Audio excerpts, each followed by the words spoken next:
Now, for more on this story, I'd like to welcome Nita Wiggins to the program. She's an author and a TV commentator. Thank you so much for being with us this Monday. Nita, this is certainly not a new phenomenon, the issue of racial inequality in America, but above all, of course, the killing of one in a long line of black men by white men. But of course, on this occasion, what seems to be different is that the rest of the world is paying attention. Yes, hello, Sanam. The world is responding, and your video clip did show that. It's a painful thing every time we see it.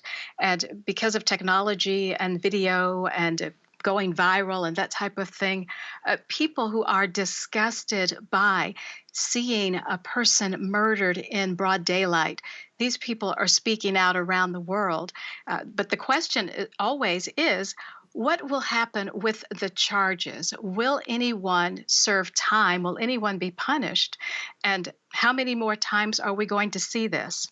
Like somebody said in your clip, she did not want to be in the position of commenting on this again. And I don't like being here either. This needs to be solved. It's devastating. I don't think any of us like having these conversations, but we must.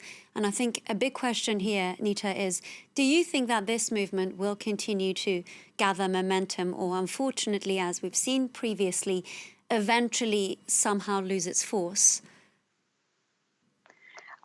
Predicting things like this, I can't predict how long this protest might go on.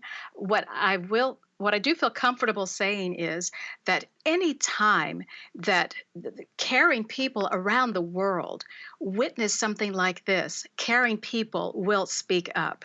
Now, what resolution are we going to get in this case? That, again, goes to the courts. And are the systems going to respond in the right way?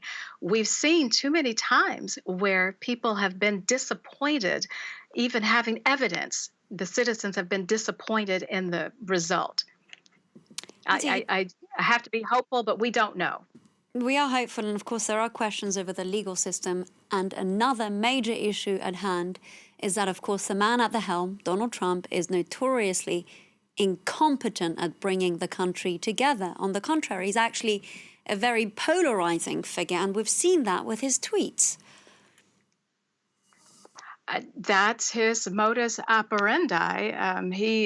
He's very good at sending tweets, and the tweets are effective. The tweets stoke partisanship, and that really is the reason for the tweets.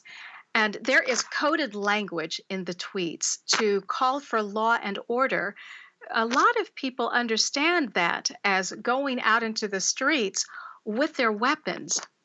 And the call for law and order doesn't mean to have peaceful protest. It doesn't mean to display civil disobedience.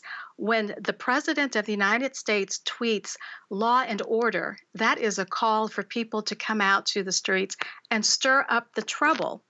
And with the emotions the way that they are right now for all types of people in the United States and around the world, stirring up the emotion leads to more violence. And this is the million-dollar question. I certainly don't have the answers. Given that we don't have leadership at the top in the US, certainly for the time being, Donald Trump, how can we at least address this issue? Not resolve it, because that is something that's going to take years and years of work by all these communities coming together. I always back away from calling on a Superman or Superwoman or a hero to come forward.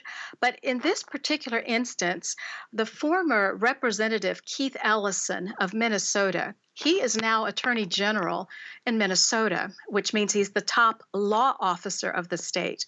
And having followed his political views for a number of years, I do have confidence that at least this particular case will have the scrutiny at the highest level of the state of Minnesota.